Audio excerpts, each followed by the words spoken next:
It's time for MacBreak Weekly. We've got a great panel for you. Andy and Nako's here. Alex Lindsay's in studio.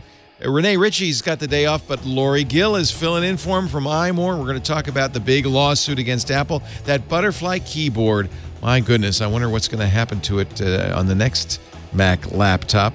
We'll also talk about the $100 billion Apple's spending on stock buybacks and what Ralph Nader thinks about that.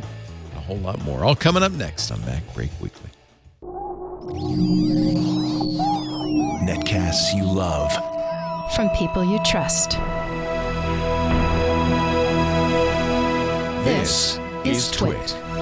Bandwidth for MacBreak Weekly is provided by CacheFly at CACHEFLY.com. This is MacBreak Weekly, episode 610, recorded Tuesday, May 15th, 2018. The Butterfly Effect. MacBreak Weekly is brought to you by WordPress. Reach more customers when you build your business website on WordPress.com. Plans start at just $4 a month. Get 15% off any new plan purchase at WordPress.com/MacBreak.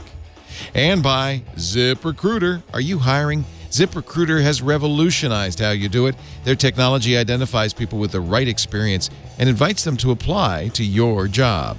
They find great candidates for you. Try it free today at ZipRecruiter.com/MacBreak. And by FreshBooks, the ridiculously easy-to-use cloud accounting software that helps small business owners thrive. Try it free for 30 days at FreshBooks.com/MacBreak. It's time for MacBreak Weekly, the show where we cover the latest news from Apple. Andy Nako's here from the almost said it. From the Fast Company. Of the Chicago Do you have a big Sun-Times, announcement this week, or you were hinting you might? I'm hinting that plans that were sort of ephemeral a few weeks ago are becoming real in that things have been bought and done. But so basically priming the pump for an announcement that will come probably just after WWDC. I don't want to do it. I was hoping to get it done before WWDC, but now it won't be done enough before WWDC that anybody will pay any attention to it. So, wow, are you cryptic? Anyway, it's great to have you. Cryptic. If you want to find what he's up to right now, go to ihnatko.com or I'm the at wind, baby. ihnatko. I have no idea how to spell your name. IHN. I have no atco. Also, you should get an acronym for the whole name, not just the first three letters, but I'm just saying. or I could just, I was about to say I could just change my name to Smith, but then I have to say, no, it's with a Y, not with an I. You would be that guy. Alex Lindsay's here from the Pixel Core. He's working on some 3D project. Or is this something? I kind of consider photo scan or photogrammetry kind of knitting. So like when I'm fiddling around, I throw photos into it, and then my computer goes back to work. And so I had this little thing that I bought in India, this little stamp. And it's a 3D of the stamp. It's a 3D model of the stamp. Neat. So I couldn't figure it. It looks really cool. Yeah. Yeah. And so I was I had shot it this morning from on my porch. And joining us once again, I'm so glad she's back. This is her third time. Rock star, Appleaholic, and deputy managing editor iMore, Lory Gill. Hi, Lory. Hi, thanks for having me. I consider knitting to be knitting. I just knit. Do you knit? Yeah. My mom taught me to knit. I can see how that would be very soothing. It is when you're watching a movie or just kind of sitting around the house, especially in the wintertime. And then you get scarves. Nice. And you get scarves and hats and gloves and socks and all kinds of fun stuff. Back when I was addicted to Farmville, my wife said, "You're farming again." I said, "Yeah." She said, "Why don't you just knit? At least you'd have something at the end of the day." Well, that's kind of like, there's a couple things, whether it's stitching panoramas or photogrammetry, which the computer does most of the work. So you're kind of like, you don't have to think about it very much. You just kind of throw things in and see how it cooks on the way out. And so it's something you can kind of do while you're fiddling with other things. And I have a couple computers that are almost constantly running. Yeah. Do you make scarves, Lory? Is that mostly what you knit, or? I've made scarves and hats and socks and leg warmers, gloves. Do you mostly just the only knitting, thing or do you I haven't done is made shirts, like sweaters. I haven't done that. Do you do stitch work as well? Is it just knitting, or is it stitching? Is too much. You have to go like this. I don't think stitching is not. I think knitting's nice because you don't have to look at it. Just good. Yeah. So I mean, I knit, I crochet, I do some stitch work, but not a bunch. It's just a fun little crafty thing to keep your hands busy. So, They sent Lory to Google I/O across the aisle, so to speak, to see if you could handle all the Google goodness. You had an interesting take on it, actually.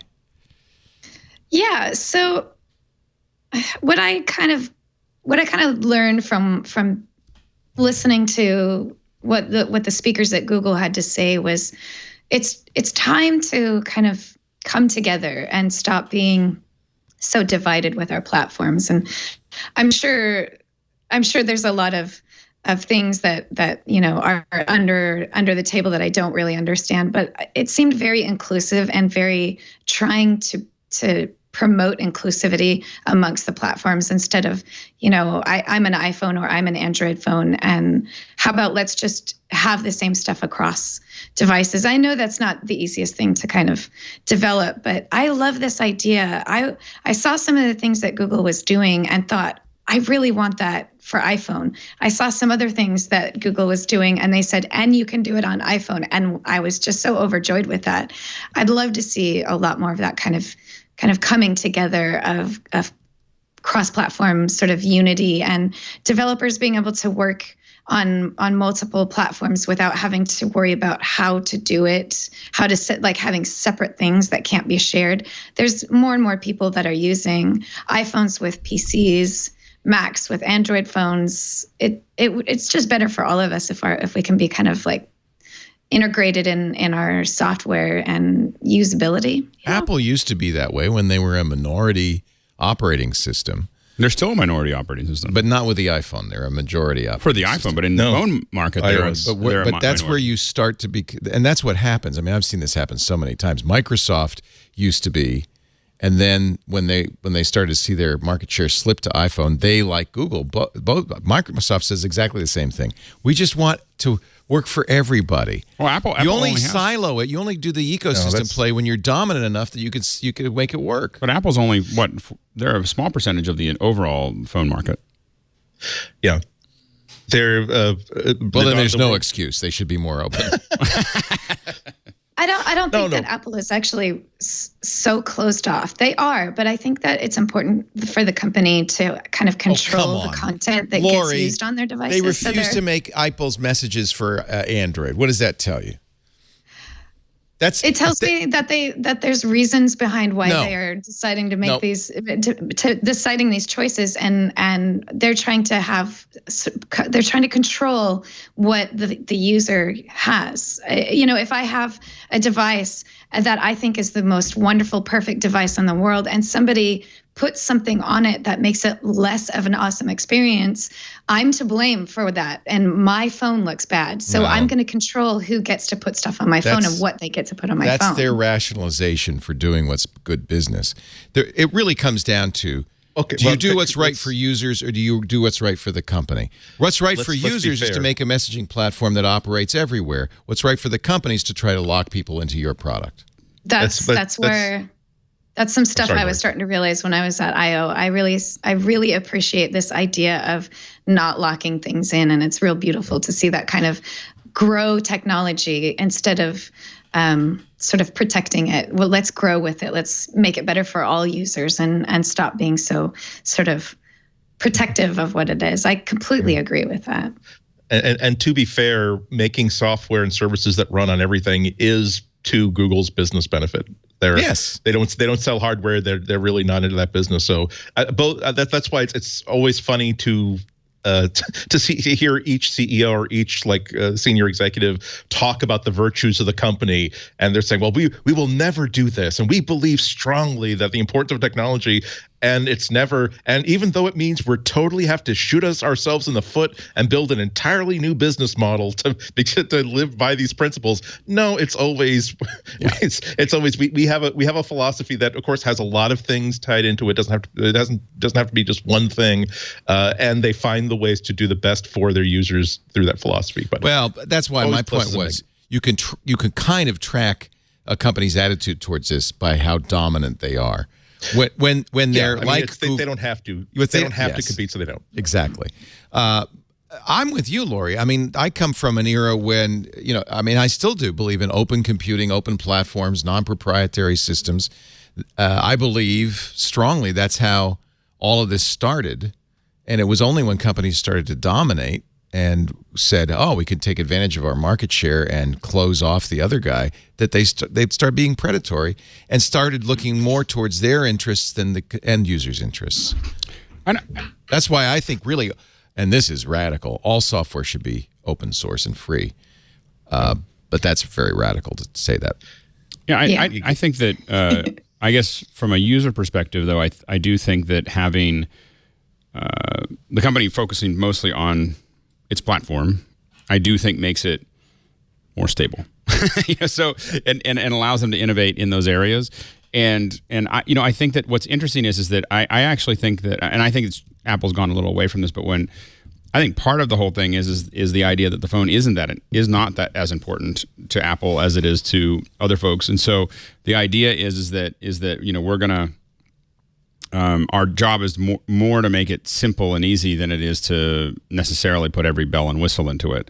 And I think that is a different approach to the problem. And and I have everything. I have Linux and Windows and Android, and I have everything. The thing that reliably works the best is my phone. It doesn't work all the time, but it is the most reliable. And my Macs are the thing that I know that are going to generally do exactly what I expect them to do when I expect them to. Not always, but on all the OSs that I'm probably, literally a Mac OS is probably less than 50% of my time these days.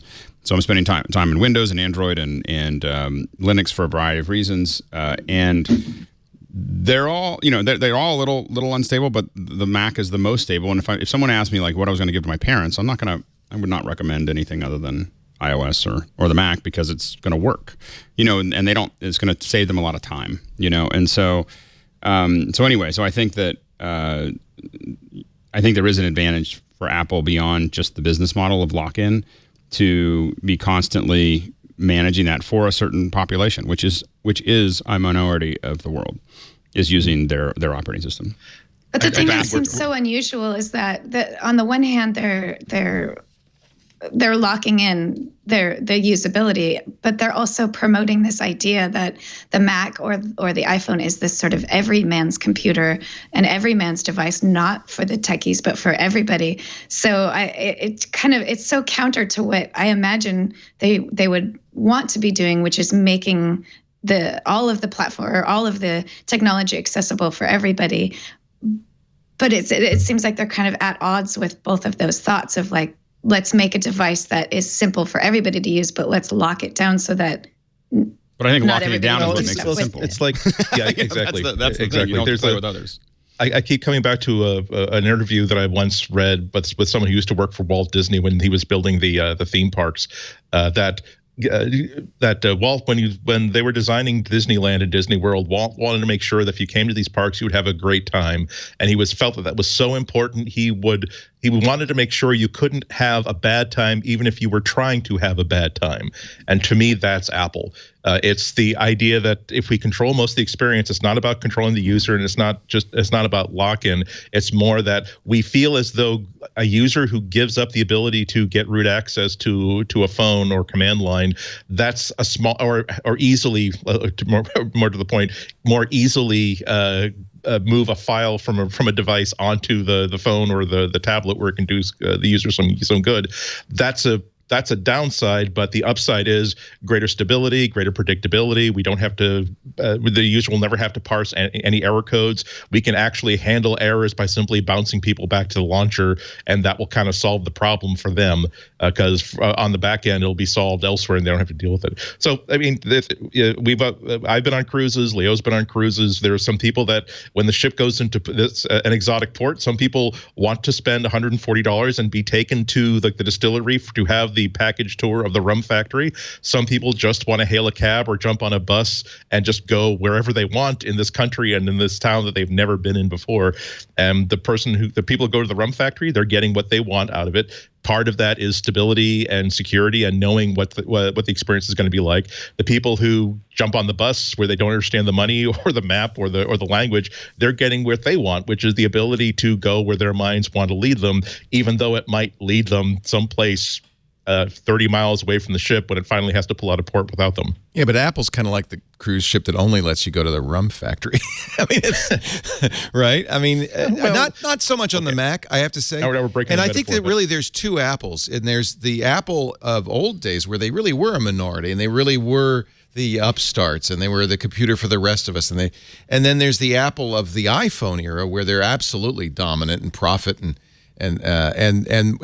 would very much like to lock people into the Apple ecosystem. And that's why, Lory, I think you have that odd conflict, is that there's parts of Apple's DNA that really are open and non-proprietary and embracing the world. And then there's parts of them that say, well, from a business point of view, the best thing would be if everybody used iTunes, Apple Music, iCloud, iPhone, and on all the rest. And, you know, I'm of the first part. I love Mac. I love Apple from the old days, from the Mac days. Messages is an interesting case, though, because it's not like you can't move iOS onto generic hardware because there's just too much intimacy between the design of the software and the design of the hardware. You can't do that. But Apple would never allow it because they're a hardware company. I'm saying that I think, but messages is probably the one app that Apple has in its portfolio where their messaging on multiple platforms is right now a huge mess. Look at Google, who has just released their 9th, 10th stab at some sort of a cross-platform messaging standard, and their big solution is to try to convince all of the United States carriers to please use this new upgrade to SMS that they're promoting, so that built-in phone messaging apps can handle it. So if Apple were to port messages to Android and to make sure that there was a desktop gateway that would work really, really well, they could own it. Right now, even as a iOS to iOS messaging platform, they don't deliver any unique features that are really, really special. But they could add security, they could add multimedia. So I don't know why they don't. Probably because it's a much bigger problem to solve than it is for someone like me to spout off about on a Tuesday afternoon on a podcast. But I think it's a big opportunity for them. I don't think it's hard. I think it's really about lock-in. It's the same reason Steve Jobs hated the idea of making iTunes available on Windows, was fortunately persuaded otherwise, and that was what made the iPod a success. But it's that same mentality. I really think that Apple, everything else is cross-platform. Signal's cross-platform, totally secure, totally reliable. There's no reason Apple couldn't put messages on any platform it wanted to. It doesn't want to. I think I don't think it's. I just think it doesn't want to bother. I think that's they don't have any business reason. I don't think it's so much of a strong contrary business reason. But you have with all these companies, you have a lot of things to focus on. You have a certain number of engineers. Yeah, we've talked about that before. Am I really going to make more money by making it available on Android? Probably not. So why bother? And I think that's a very valid business decision of. I'm already making plenty of money on this. Why would I bother? It's not. I don't think it's as much of a. We're definitely going to hold everybody in and do all those things. Other than I just don't have the resources and I'm not interested. That makes sense. Yeah, and from the point of view of consumer, I tell you why you bother. The risk that a consumer is going to find a cross-platform solution that they prefer, but you don't have to because the iPhone has such lock-in that no matter what comes out. It's not going to be. But the thing is, it's a really pleasant little dome to be locked into. I mean, I agree if you're using an iPhone, but go ahead and try to use an Android. You know this, Andy. You made the transition. Yeah, I mean, and to me, not being stuck with one piece of hardware was so important that even before I switched to Android, I just thought, as a matter of principle, I'm going to find alternative to Notes. I'm going to find alternatives to all the apps that I use that are exclusive to iOS. But for a lot of people, they really are people who, despite the luster of the Apple brand, despite how cool iPhones are, they really are walking into a phone store and intending to walk out with a phone, just a practical device that does certain jobs for them. And a lot of people, believe it or not, I'm sorry, I was about to denigrate everyone who uses Apple Maps, but when you compare like what Apple Maps can do and how well it does it to what Google Maps can do and how well it does it, it makes me have to really appreciate how important it is to people that, look, there's this app that's already installed. I don't have to download anything. I don't have to learn anything. I tap it and it works. Notes is really competitive for all the other Notes apps out there. They're not really locked in. They're just using the app that they really, really like. So it's a complex set of variables that everybody has to navigate. And if it weren't for the fact that there is such a vibrant alternative ecosystem of mobile apps out there in the form of Android, it'd be a much more serious and grave conversation we'd be having. Apple is the choice, the refuge for people that are absolutely aghast if you present them with 10 choices about how to do something. And Android is for people who either A, want to spend $300 for a phone that would cost $700 if it had an Apple logo on it, and for people who, like, I want to be able to put a contact name like on the springboard. I want to be able to Bluetooth a file from point A to point B. I want to be able to use accessories for my home stereo that don't work on iOS because of sandboxing. So long as there's that opportunity and those alternatives, I think everybody's in gravy here. Let's take a little break. When we come back, I want to talk about rumors, of course, WWDC just around the corner, and a class action lawsuit over the Apple keyboard. I'm not going to join it, but I'm some kind of rooting for him a little bit. I just want Apple to put a decent keyboard on the next generation. We're all looking MacBooks. forward to getting that check for 78 cents when they win the class Yeah, I mean, of course, it's a no-win, and Apple's not going to pay any attention to this. But I just would, we can talk about it when we come back. Yeah, we'll come back in a second. I want to talk a little bit about my blogging platform right now, WordPress.com. Gosh, I love WordPress. Every time I use it, I love it more. I actually been setting up or helping my daughter set up her first website on WordPress.com. She wants to have a site that when people search for her name will reflect her best work, a portfolio, resume, all of that stuff. She's almost graduated from college, and she wants to put her best foot forward in the real world. That's the best possible reason to go to WordPress.com. A website is what people see. When they look for you, they find a website. If you're a business, if you're an individual, you want to control that. You don't want it to be limited to your Facebook page, your Twitter account, or what other people say about you. It's so easy. You don't have to be a technologist to create a WordPress site. No coding needed, no design needed. They've got all the tools you need to get your site up and running, and beautiful templates. Their customer support team is there 24/7 if you do have any questions, Monday through Friday. Weekends too. They offer great e-commerce solutions ranging from a simple and effective buy button to a complete online store. And it's very affordable. I used to run my own hosted WordPress, a self-hosted WordPress, and I spent more, I thought I saved money by downloading WordPress and installing it. But you got to include the cost of the server and the cost of your time keeping it up to date and all of that. I spent lots more on my self-hosted version than I do at WordPress.com. Plans start at $4 a month. I have the business account, which I love. When you're ready to expand your online reach, WordPress makes it easy with built-in SEO, social sharing, plugins to meet your needs. I use, of course, every WordPress site is secure, HTTPS, which means you rank higher on Google. I use the AMP plugin so my pages load super fast on mobile. There's the world's best anti-spam comment engine comes from WordPress, a kismet. Truthfully, WordPress is dominant in this area. 30% of all websites run on WordPress. That's good news for you in a number of ways. First of all, it shows how many people love WordPress, but it also means developers create tools for WordPress more than any other platform. Get started today with 15% off any new plan purchase. Go to WordPress.com/MacBreak to create your website. WordPress, of course, they have their own WordPress apps too on every platform. WordPress.com/MacBreak for 15% off your brand new website. Now that is a good deal. WordPress.com/MacBreak. Thank him so much for making such great software and making it easy to use and supporting MacBreak Weekly. Lory Gill is here. She's at Appaholic, APPAHOLIK on the Twitter, Deputy Managing Editor for iMore, and a rock star. I saw you wearing your headphones at the Guleo concert because you have tinnitus. And I thought, yeah, me too. Yeah. Me too. That was silly of me. I actually usually have a pair of earplugs with me everywhere I go, just in case. I do. I carry them in my briefcase all the time. Yeah. Yeah. And this time I happened to have left them back at the hotel, which was so ridiculous of me the one night that I was going to see a live concert. So yeah, that was my mistake. You want to know the I still best had way fun though. I actually put these headphones on. They look familiar. Yeah. Yeah. It helped. Sure it did. Yeah. Yeah. I got my right ear now is the ringing's even louder because I went to a concert about a year ago. Oh yeah. It's right now. Mine goes on and off. Oh, you good for you. Congratulations. I went to a concert. I went to see Hell's Bells, the AC/DC tribute band. Oh, there you go. All ladies. And they're so good, but boom, it hit this one ear. And it started ringing and it hasn't stopped since. But I've always had it ringing in my ears because I used to as a kid. Probably like you, Lory, as a rock star.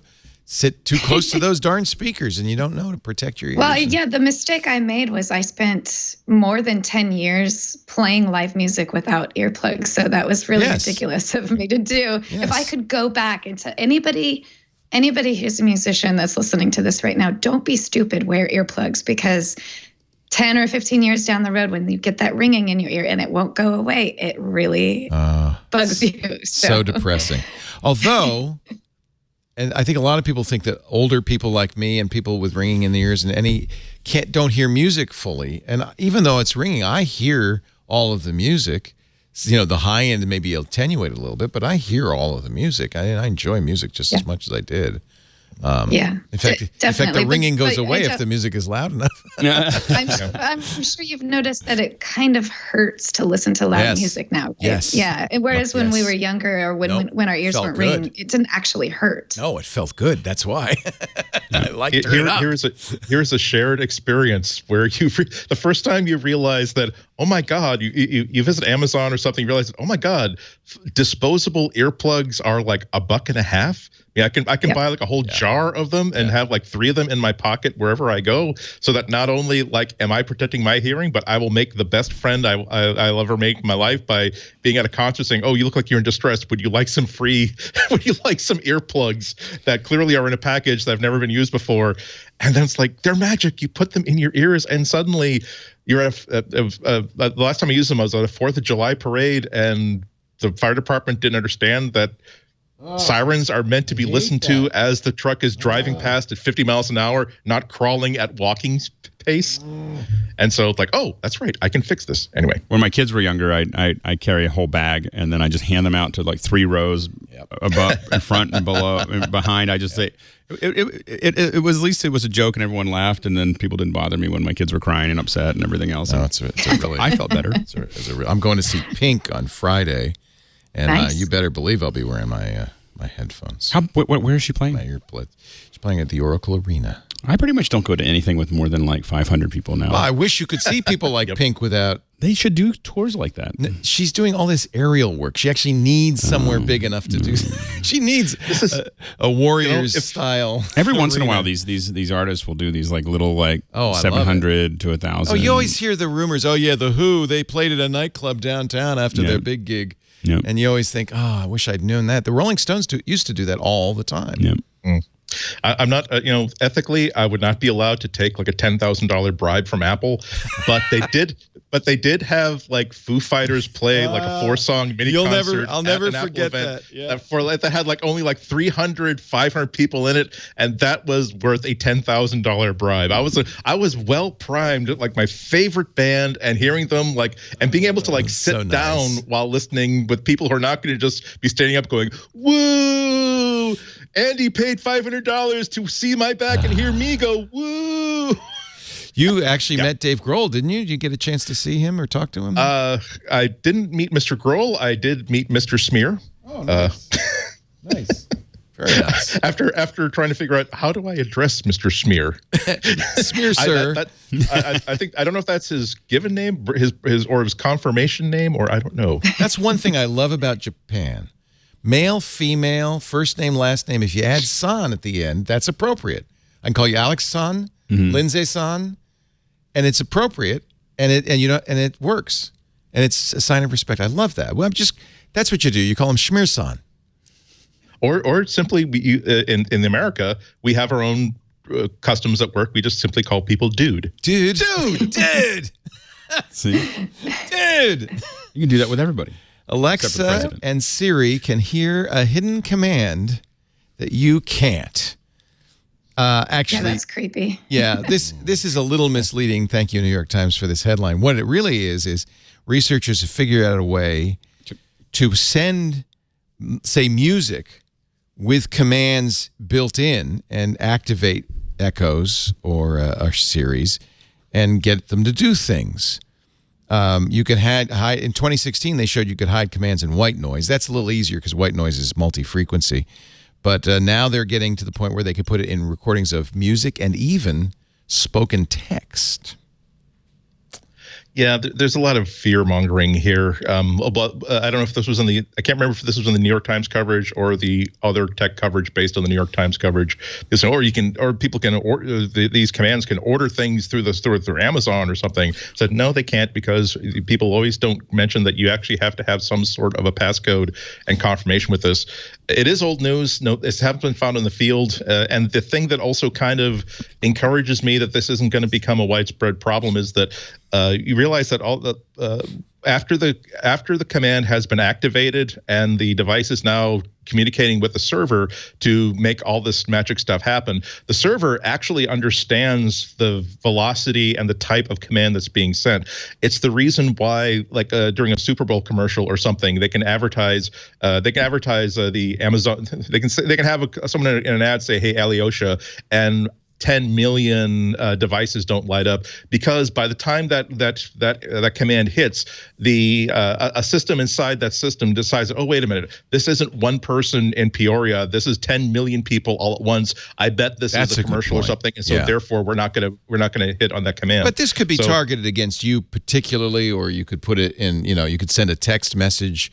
With Apple's messages, you could send voice, you could send audio. I mean, it doesn't necessarily trigger a bunch of them. But that Burger King, remember that Burger King ad where the ad said, it was an online ad, I think, what's a Whopper? And I'm sorry, my Google fired.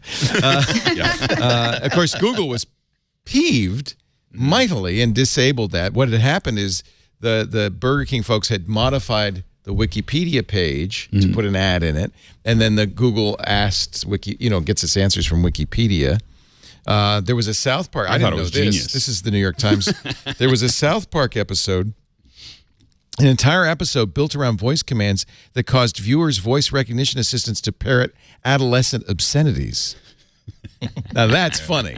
That's great. That's funny. I mean, I think all of these things, when we're having fun with it, I will say that I think that it's great because it shows the developers where the weak points are and what they're doing without causing any real damage, so they can start thinking about what those problems are. And when it's fun like that, I think it's fine. These obscenities, I think, won't be as fun. How about this one? This is called the dolphin attack.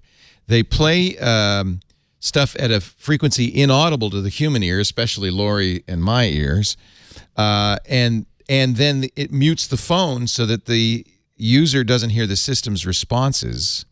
This is an example of the dolphin attack. Comes out of China, by the way.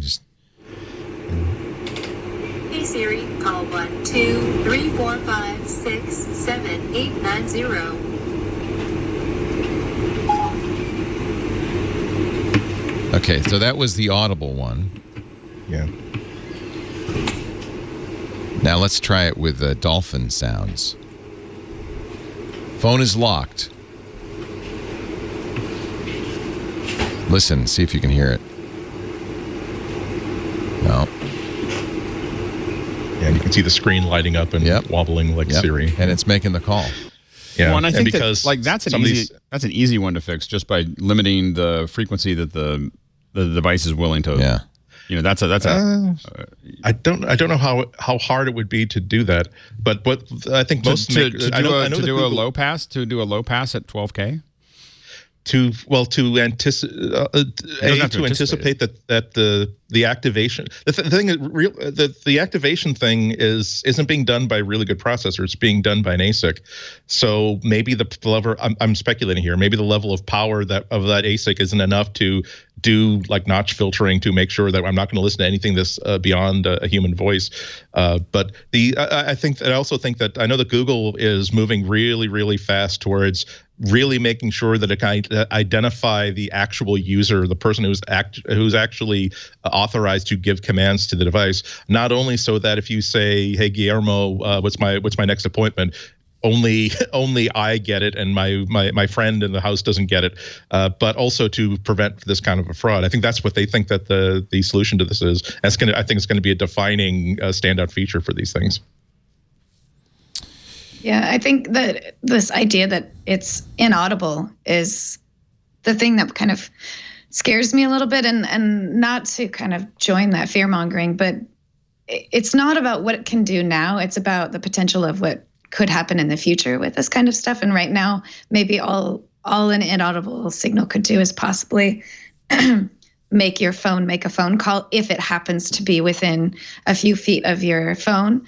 But the potential of what could happen in the future. I think that same New York Times article talked about technology that could actually trigger your phone to react up to 25 feet away. So they've already improved on what is possible. And at this point, I'm thousands and thousands of people have some kind of smart speaker in their home. Some of us have multiple speakers. Some of us have multiple speakers from different brands.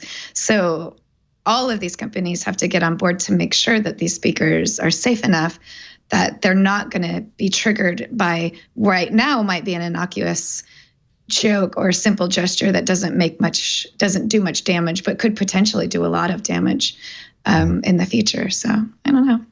I wonder if there's a whole new security stack planned around this, because I know that even before there were smart speakers, there was a concern that a lot of malware was propagating from computers that were not even on a network by letting these computers talk to each other by simply activating microphone, barking out something at an inaudible frequency. But then the microphone in another computer is also sensitive enough to pick up that and understand it and send enough binary data to create an executable that could then do something really, really bad. So I don't know if that has led to security experts who are designing these systems inside hardware to anticipate that sort of thing. But isn't it hardware? Isn't it terrible that the humans, they're so creative and they're so clever. They're wonderful. You almost want to say, that is a great idea. Put inaudible stuff in speakers so that microphones will pick them up and action on them. But wouldn't it be great if we didn't have to worry about this crap? Stop being so clever about being jerks. Yeah, you're so smart and cool. Stop it. Well, I'm just amazed at how, like we're talking about Burger King. It's really, really clever, but why don't you put that cleverness into making burgers that actually taste like food? No, come on. I'm surprised at how the Amazon product, we'll keep the name out, has become so ubiquitous in my family.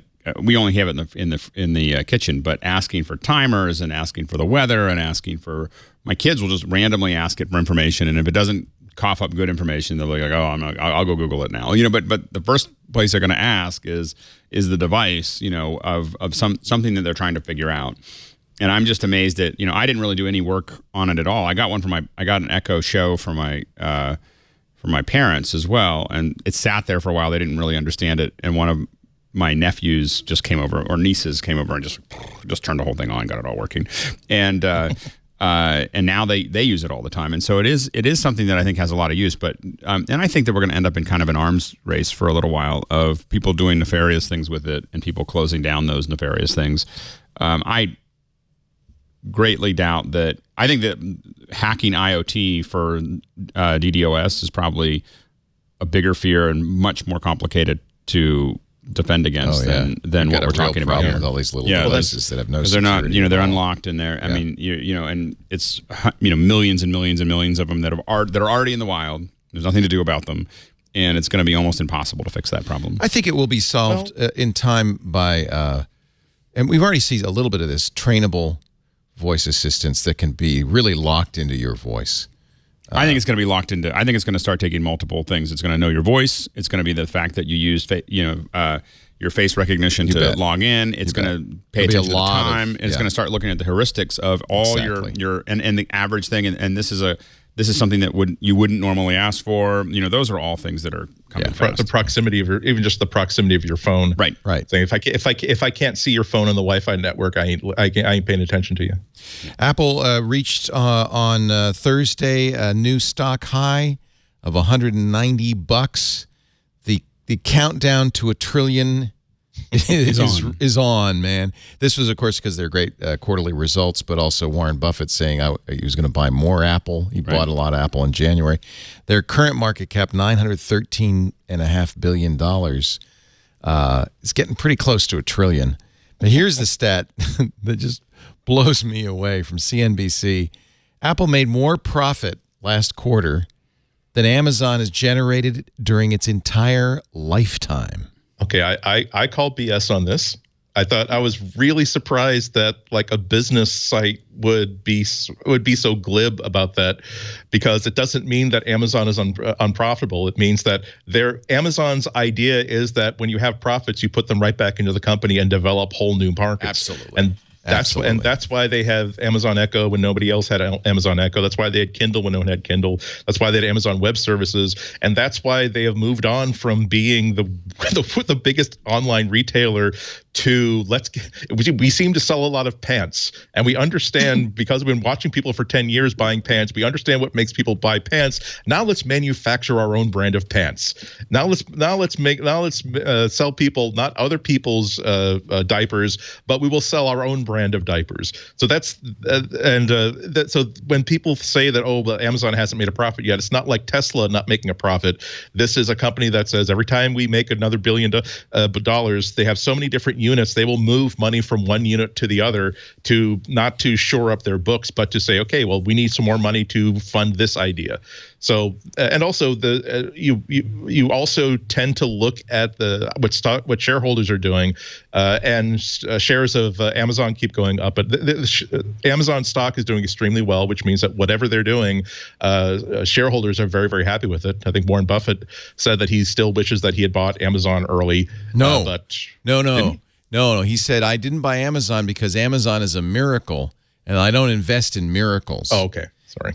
He said he wished he'd bought Microsoft. And he said, now I can't buy Microsoft because I'm friends with Bill. I've always made this point that looking at Amazon's profit is silly because they have it. Basically, Amazon's Jeff Bezos has a knob in his office that says profit, and he can turn it up and down depending on how much money he wants to take off the table this quarter, and most of the time he wants to put it back in the company. But that does raise it's relevant with Apple because of course of this $100 billion stock buyback. Apple's in a very good position cash wise, and they're doing something that shareholders love, which is buying back a bunch of stock, which means the shareholders, the outstanding stock is more valuable. Warren Buffett loves that, and it's not just shareholders. But should they? Who else loves a $100 billion buyback? I know who doesn't. Employees. Ralph Nader. I know, yeah. But employees, because they're shareholders. That's why. It they makes are, their stock options more valuable. But it's really important to understand the math. It's not just the people. It's not the Carl Icahn and no, they're not William doing it for Carl Icahn. But the thing is that if the stock goes down regularly in a highly competitive market for talent, they have a huge talent retention problem. So when you look at that, buying that, it's not it. Employee retention is a huge deal in Silicon Valley, and people, and a lot of their income is coming from stock, from shares, and so they get a smaller salary and a huge set of shares. They'll all be millionaires when they leave, as long as it keeps going up. So these buybacks are not simply to handle outside people; it's also to handle inside people and make sure that they stay happy. Ralph Nader, I'm not sure well, anyway. Let's just say Ralph Nader published an open letter to Tim Cook saying there were so many better ways you could spend that $100 billion. He said if you took 2% of it, $2 billion, you could award a full year's pay bonus to the 350,000 Foxconn workers who sweat for your immense wealth and difficult workplace conditions, unable to afford the Apple phones they manufacture. You could, I'm not sure, this one's more interesting. You could also invest in research and development. And, of course, he's interested in the public benefit, so to diminish the effects of your company's toxic supply chain. or make the next big thing. You could cut your prices. These are all. I'd like to point out these are all suggestions from someone who's never actually run a company. No, I mean they are just the most boneheaded. It's just like this is the stupid stuff that. I mean, as someone who struggles through day to day making payroll and moving forward, these are the idiotic things that people say when they've never run their own company. There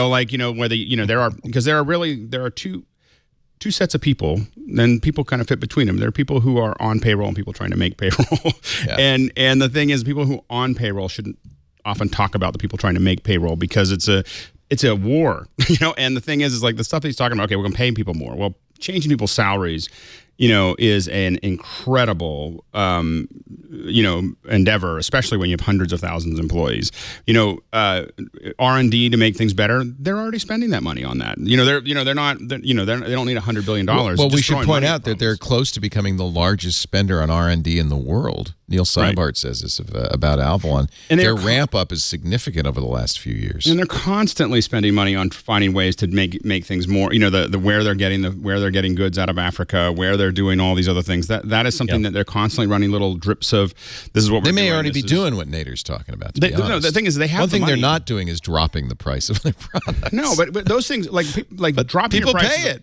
But that's a permanent thing that you do right. in a company that doesn't affect, we got money right now. It affects, it makes way more sense to make capital investments, which they're doing constantly, because capital investments are a much better investment because you have the money right now, you spend it on right now. What you don't do is start changing your payroll or your prices. I also have been convinced by Tim saying, was it Tim or it was somebody at Apple saying, you really don't want to buy big companies. These historically, Dell buying EMC or Compaq, HP buying Compaq, historically have not gone well because culture.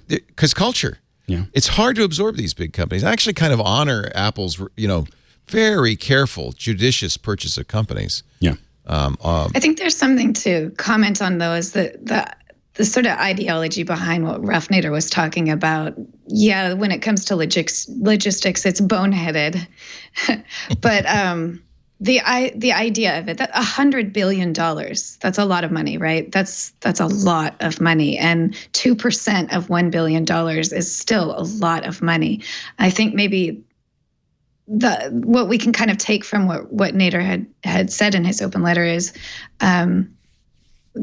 maybe Apple could do a little bit more socially conscious activities with some of its money instead of just helping the shareholders make more money. And I mean, if you're just talking, just take $2 billion away from the $100 billion, but the shareholders are still happy. They're still the largest buyback that any corporation has ever done. But just a little bit here and there isn't hurting Apple very much. The assumption would be that they're not already doing some of those things. Now, I will say that all corporations would benefit from doing more outreach. So making a difference in the world is a cheap way for companies, in my opinion, to build up their brand, to get, there's I remember watching, this is a decade ago, I watched somebody talk about if Chevrolet took its budget for advertising, and took, 10% of that budget and decided to push it towards, outreach. They could literally have lunch with every person that bought a Chevrolet car, a month later to find out how it goes. And they still have $100 million to do all these other things. And the thing is that the warm fuzzies that we would get about Chevrolet would be at a whole different level. And the same way with Apple or Google or Facebook or all these people that are, when you're doing all those, and a lot of these companies are spending a lot of money on making a difference. I mean, maybe not as loudly or as much money as they could, but most of them are engaged in those things. I think Apple is probably one of the ones that is probably the most quietly engaged. They oftentimes, when they're giving money away, they don't want their logo anywhere. They don't want, they just want to help things happen. So when we think publicity point of view, it'd be great to make a big deal about it. But I've always kind of been of the, you don't let the left hand know what the right hand's doing attitude. I've worked on events that Apple has helped with, and no logos, no, not even Apple speakers. Apple just that means they're doing good for thing. doing good as opposed to the corporate benefit. So I think that but we're not conscious of it. So you get Ralph Nader saying you do it, but there's. Go ahead. I think I also think that's kind of a tone deaf comment for him to make. I think that Apple has demonstrated that they do better than almost every other company of its scale in terms of trying to treat its workers correctly. They don't just simply put buffers between themselves and their labor force so that they can say, oh, well, our contractor was supposed to, that contractor, we're going to give that contractor a stern talking to, let me tell you, even though, and the trick, of course, is that these other companies, they just simply say, we will pay you 28 cents for this panel. Right. And you figure it out. And we insist that you pay we pay your workers at least $5 an hour. It's like, no, that doesn't work that way. Yeah. I think that, especially when you have such a huge glowing target in the form of Amazon, where I'm really concerned about what they're doing to the labor force. It's starting to almost feel like one of the worst things that can happen to a community is to have like an Amazon warehouse in it. It's great for the people who are ordering from Amazon because they get really quick shipping, but they just don't pay their workers well. They just don't treat their workers right. They just don't get retention. And so when they're getting all these tax breaks for saying, oh, we're going to bring 3,000 jobs into the community, but they're really terrible jobs. It's they're people that will take any job. So I'm not saying that the people are foolish for taking them, but I do think that Amazon should be held to a higher standard. That if maybe that's one of the reasons why they keep themselves. I'm joking, but if they had $200 billion worth of just cash on hand, I think there'd be a lot more pointed. Yeah, you really can afford to give health care to most of your workers. You really can afford to treat them right and not. Well, look at Walmart. So much pressure. You really want to. I try not to. But I think there's something about retailing that really begs people to do that kind of thing, I guess. Well, the problem with the math over time is that the warehouses are being run by people because they haven't got the machines working yet. One of the things that probably impacted me the most when I was my first job, I was in shipping and receiving for an electronics company, and so I just packed gear all day and. There was they moved our minimum wage. I was getting paid $3.55 a minimum wage at the time, and they moved it to $3.75, and 30 people were fired. So, wow. And the reason 30 people were fired was because there was this math of a surface mount machine that was going to build all the circuit boards instead of people. And the math was simply when it had to amortize over, I don't know how many years, 2 years or 5 years or whatever it was. And as soon as they went over that, they crested that number, someone in the back office just said, oh, we hit it. And boom, they just bought the machine. And it was like within weeks after the raise, suddenly there were 30 people that lost their job. So I think because I saw it so early, I've always remembered that there's the other side of doing that is when you start ticking that number up, you also create the incentive. We'll probably not have a McDonald's 10 years from now that has more than 4 employees. You sound like such a capitalist, Alex. I'm not. What's funny is I'm going to get you a monocle and a Monopoly. Man. I'm not. Alex I'm just bags. A realist. Penny bags. I'm a realist. I think that we just have to be careful of there are. It's easy from the outside to say, oh, you ought to do this, you ought to do that, and we do that. I do that all the time to Apple, but we have to remember that Apple's doing the presumably, and I think Tim Cook has a good heart. Yeah, and I think that we just have to be careful of thinking that it's just it's a simple equation. It's not that simple. I think that we've spent most of our free time and capital working in Africa and all over the world, because I think that it makes a difference, But I think so I believe in trying to figure out ways to do that, but I think that we also have to realize that when we say we're gonna. Those things seem like a simple solution, and they never are, and then people end up losing their jobs because we go down that path. Yeah, well, I'm not suggesting it's simple. You're right, but I think that there is always a way to treat low-level employees with dignity, and I don't think that they consistently treat those employees with dignity. And that's one of the problems that I have with Walmart as well. When you have a consistent problem of someone being told to punch out but then come right back in, and if you don't, basically your review is coming up. That's criminal. Yeah. Then that's. I think that there's when somebody says that the best way to spend $130 billion is to do a space program, I feel like there are a lot of other ways. Isn't that what that's what Jeff Bezos said? Isn't it? He said, "I'm going to take my lottery winnings from Amazon, At least he acknowledges that they're basically lottery winnings, right. And there's nothing else I could do with this that would be of value. As to me, much value that speaks to a complete resignation in the value of the human race. Like I feel like it's a separation. It is a separation. It's also kind of nutty. Well, right? But I think that it's a separation feeling like I can't help. I can't fix anything here. We need a new planet. I want to go somewhere else. You know. Okay, well, okay. Can I have actually spoken to Jeff Bezos personally face to face about this, and he's a believer in space. He's not. This isn't a giving up. This is the next step for humanity is to be able to do work in space, and once we do work in space, that means we can live in space. So that's I do believe that he's a keeper of the faith when it comes to space travel. I also should point out, sometimes we assume that these multi-billionaires and their vast fortunes, which are vast for an individual, could make a significant difference in charity. But governments put trillions of dollars. I mean, badly. They may do it badly. All right, but I mean, I think that there's what a few $1 billion can do is nice, but it's not really as much as it might seem to be compared to, the budgets of some of these big NGOs. And I mean, it's although I have to say what Bill Gates has done with his fortune seems to be quite seems to be. I don't know. We're not experts on this stuff. The only thing I'll say, because if I don't limit it to one sentence, it will be another half hour of rat holing. But I think that part of the central problem is when people try to put money into communities instead of putting wealth into communities, instead of finding a way so that a certain group of people, and define them however you want, are paid money for what they do, and they get to keep that money in the form of property, in the form of services, in the form of giving that money, buying products and services from other people within that community. It's difficult it's difficult when you see that you have a company that will go into a community, essentially pay people as little as they can get away with, which is commercialism. That's perfectly fine, but not build anything that adds wealth to this area, adds wealth to this group of people, and I know it's a complicated problem. We're building a cathedral. Whoever comes up with the right plan to solve it will not live long enough to see his plan actually completed.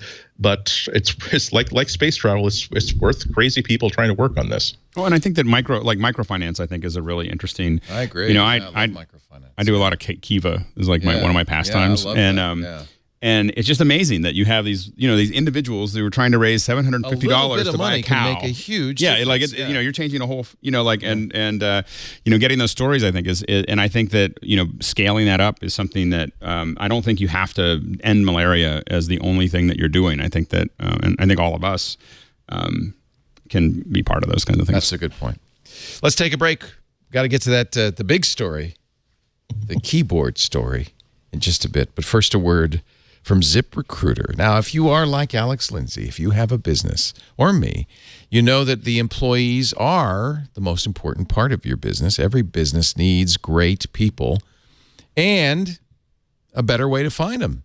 Something better than just, crossing your fingers and throwing the listing up on a couple of job sites. You know, and hoping somebody will see it. If you've got an opening, there's got to be the right person. They're out there somewhere. How do I reach them? Well, ZipRecruiter. First of all, when you post on ZipRecruiter, you're posting 100+ job sites with a single click. So that's going to reach a maximum, number of people out there. Give you a much better chance to get that right person. But ZipRecruiter goes a little bit farther. They learn about what you're looking for. They identify people in their database, which has millions of resumes, current resumes. They identify people with the right experience, and then they invite those people to apply for your job. It's almost like they're a headhunter helping you find the right person. This has changed the way people hire. 80% of employers who post a job on ZipRecruiter get a quality employee through the site in just one day. One day, 80% get a quality candidate. And ZipRecruiter doesn't just stop there. They even spotlight the strongest applications you receive in that great ZipRecruiter interface, so you'll never miss a great match. Look, the right person, the right candidate is out there.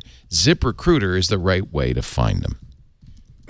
Businesses of all sizes trust ZipRecruiter for their hiring needs. We've used them. You should too. In fact, you can do it for free right now at ZipRecruiter.com/MacBreak. ZipRecruiter.com/MacBreak. ZipRecruiter.com/MacBreak. ZipRecruiter.com/MacBreak, the smartest way to hire. We thank them so much for making it easy to find the best people. Lory Gill, I have never asked you this question. Do you like the new Macintosh laptop keyboards? Are you a butterfly girl? Yes, I am. This is such an uncomfortable situation for me to be in. I have the 2016 MacBook 13-inch MacBook Pro with the Touch Bar, and I have had zero complications with the keyboard. But I know beyond a shadow of doubt there is something wrong with that keyboard when thousands of people have had issues with it. So here I am recommending to my friends the new MacBook Pro, and I'm watching person after person after person tell me that they've had some kind of breakdown with their keyboard, that they had to take it in, have something replaced, take it in a second time, had something else replaced.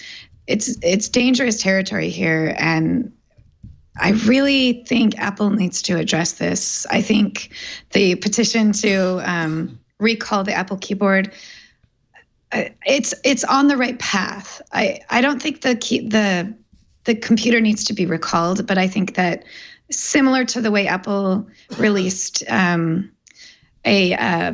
repair program for the the Series 1 Apple Watch for the battery overheating and breaking apart the watch case, it's something like this. It needs to be addressed. Apple needs to offer something to help people repair their keyboards, and it has to extend well beyond any existing warranty. So my MacBook Pro is fine right now in 2017, not even a year after I bought it. But what's going to happen in 4 years, 5 years? Is my Mac keyboard going to have the same kind of issues? And I'm out of warranty, and I have to pay $700 to get it fixed. That's part of the problem, is how expensive, right? Yeah.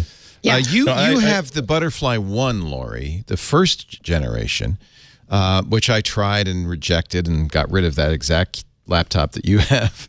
I also didn't like the Touch Bar, but that's another story for another day. Then I got the next MacBook, which is Butterfly 2. That was a little better. I acknowledge that, but it still bugged me. Now, Apple Insider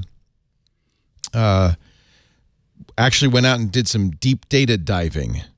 They collected data from Genius Bars in the U.S., which is interesting, as well as Apple-authorized third-party repair shops, to collect the number of problems with number of keyboard incidents. So the MacBook Pro, which had the old-fashioned keyboard, and the from 2014, and I'll put 2015 in there, we're talking 2,120 incidents in 2014. Of them, 118 were keyboard problems. That's pretty good. In 2015, there were 1,904 episodes and 114 keyboard incidents. But then a big jump when you get to 2016, you had fewer total incidents, 1,402, but a big jump in the number, almost a 50% jump in the number of keyboard incidents. That seems to have settled down in 2017, but then these are newer computers. Yeah, maybe the Butterfly 2 fixed it. Yeah. But with the class action suit, I thought it was interesting that there are two plaintiffs named, one of which bought their MacBook, I think in 2015, but the other plaintiff bought theirs like this year. They bought it in January and they had problems in April. Which seems like good tactics. I made a note yesterday when I was reading the complaint that I need to learn how class action suits work, because one of the things that the suit is claiming is that not just that these are problematic keyboards, but they are fundamentally defective. Not only are they defective, but Apple knew that they were defective, and that's part of the reasons why the suit is going forward. And I'm not sure how they're going to prove that, because this isn't. Apple had a problem with they need a smoking gun email to Tim Cook from 2016 saying these keyboards, we're having real problems with these. before release, something like that. Yeah, it was like that are slim, I would guess. If the old timers like me remember the Twiggy floppy drives, the original Lisa, yeah, that was a problem. Apple they were so determined not to go with another. They were so determined to go with an in-house solution and they could not get the damn thing to work, and they had to ship on time, and so there are all kinds of legal issues afterwards because they could prove that they knew the thing just didn't work properly, but they had made the ship date. So I don't know. I agree with Lory. I think that I don't think that we necessarily need a recall, because again, that assumes that the entire design is defective. I don't think that's the case at all. But a warranty extension, I think, is exactly what is called for here. Just they don't have to have a big mea culpa. They don't have to say anything. They don't have to advertise anything. But if you come in with a keyboard with a problem, yes, the first time you bring it in, they're going to spritz it with the compressed air, like the service note says. But if it's clear that if you come back again, they're just going to swap out a brand new keyboard and not charge you for it. This is why it's always worth it to bring a problematic Apple product back to the Apple Store, even if it's out of warranty. I had my MacBook Pro 2015. Obviously, it's like out of warranty by 2 years, and I got after lots of use, I got what I thought was a normal. Replace your battery is finally bad. Replace it. And I thought that okay, old age. I've been using it over and over, and I'm just going to have to pay to replace the battery. It's not going to cost that much money. But they took it in the back, and they realized that like a couple of the cells were swollen, and they replaced the battery for free. So again, it's not something that was advertised, but it's always worth it just to see if they'll do something for you under their "We're awesome" policy. And this is, if there's ever a time for Apple to be awesome, it's to make people convince people that if they have a keyboard with a problem, it's not going to cost them $700 to fix it, because for $700 you can probably get a Windows laptop with a much better keyboard. I should point out that Rene Ritchie was the guy who put these numbers together. I think Apple Insider published percentages mostly. And the total number of incidents is not the total number across the board, just the ones that Apple Insider counted. What's relevant is the percentage of the total incidents that were keyboard incidents. And that did go up a lot in 2016. But nevertheless, even if it's 12 or 13% of overall, that does not rise to the level of, oh my God, this thing is broken. So it is really more of a goodwill. I think it's going to be more of a goodwill that they have to convince Apple of than of any failing. I mean, that's a small number. Well, goodwill doesn't pay for lawyers. So the lawyers are going to want the whole thing. But you're right. See, what I'd like to see is the outcome is Apple rethinking the butterfly switch. I think maybe making a better keyboard next time around. I would like them to just get rid of the keyboard. Like I love the iPad. What the hell are you talking literally about? Get rid of a keyboard. Just like everything to be iOS. No, not iOS. If you look at like a Surface, the Surface is great because you choose what you want. You know, like that way Andy and I can have big keys, and then other people can have butterfly keys, and you just attach it to the thing and put it together. It could still be Mac OS. I don't want to get. By the way, when I say I'm realistic that I don't think Mac OS is going to last forever, I don't want to give it up because I still spend 90% of my time that I spend on a Mac or on an Apple device is in front of a Mac. The petition at change.org hasn't quite raised 25,000 signatures. I don't know how many millions of these they've sold, but that's not a huge number. Also, I mean, who cares? People like signing electronically a petition that means nothing. Anything. Yeah. That doesn't mean anything. But I do think, we've heard too much about. We've heard from too many people who've had these problems to think that okay, well, you know, there was a fly got into the transporter chamber. It was a one in a million problem. I think that there is a weakness. I think it's been demonstrated there's a weakness to this keyboard that makes them. So, once they go bad, they're just bad, and you're just not going to. There's no way to really pop off that keycap, get in there with a Q-tip and an isopropyl, and get that key switch working properly. I mean, I think the physics of it are obvious. Is that you know, when you have less travel, it's going to be much more sensitive to anything that goes wrong. You know, I think that the physics of it just makes sense that the thinner these keys get and the less travel they're going to have when you hit them, the less reliable they're going to be. You know, so I think that.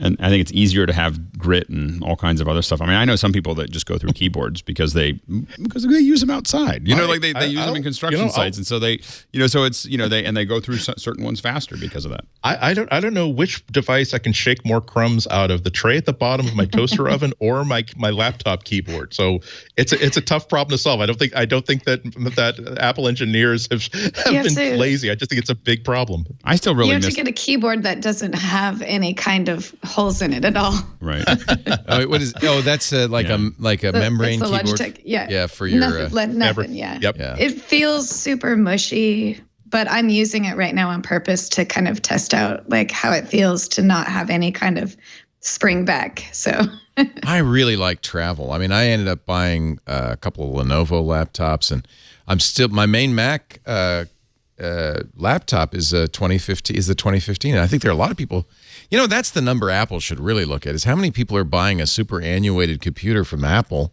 They still sell it. If that 2015 15-inch is selling well, that's a signal more than anything else to Apple that people want that keyboard, right? Or that computer. There's a lot of reasons for it. It's not just the keyboard. Well, it has connectors. Okay, you're using it. I'm still using connectors and better keyboard. That's good I'm enough assuming for me. that's part of the reason the keyboard, the butterfly keyboard on the 2016 and newer, has to do with the thickness of the Mac, which I think is one of the biggest selling points for Apple, is that their MacBook Pro is actually thinner than their MacBook Air and lighter than their MacBook Air, and so then how do you fix that? How do you sort of champion the thinnest, lightest laptop and then put back a keyboard that adds weight and size to it? Well, I think the question is do pros care that it's thinner? And I don't think that they Apple do. cares a little too much. I think that. And how many millimeters would they need to add to give it some decent travel? Not a lot. A couple, 3 millimeters. A lot of us that are pros still miss our 17-inch. I mean, we would be happy with it being thicker. Every time we talk about this, there are people in the chat room who say, "Well, forget that. Let's have a 17." I mean, the 12. I mean, having it a little thicker, have more travel in the keys and more battery.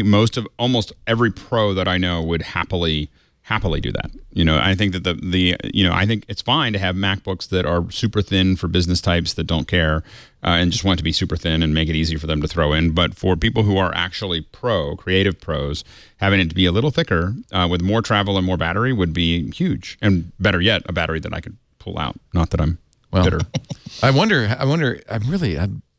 Apple's kept this 15-inch. Because a lot of us are still buying them, I've got to wonder. I mean, it doesn't have the touch bar. It has connectors and it has a better keyboard. But it's a 4-year-old processor. It's a Haswell processor. I really wonder if this. I mean, it's $2,000.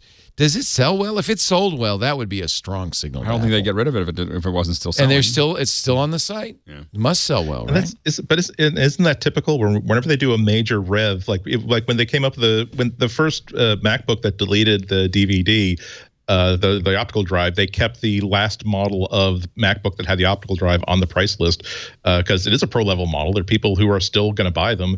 I don't know what the exact metrics are, but once it's a big motivator. Once you've been selling and manufacturing something for a few years, you've got all the tooling, you've got parts inventory that you got to get rid of. You're not gonna sell it to an outlet store for the dollar store. So you may as well keep them around and take whatever money you're going to get for them. So Marco Arment, John Gruber, Jason Snell, Casey Johnston, a lot of big names have said, this is a mistake. Gruber said this is one of the biggest design screw-ups in Apple history. I think that's a little strong. But Marco Arment, butterfly key switches are a design failure. They're fatally unreliable.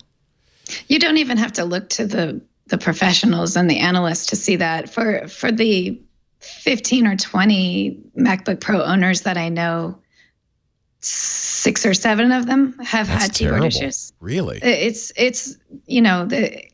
it's clearly an issue.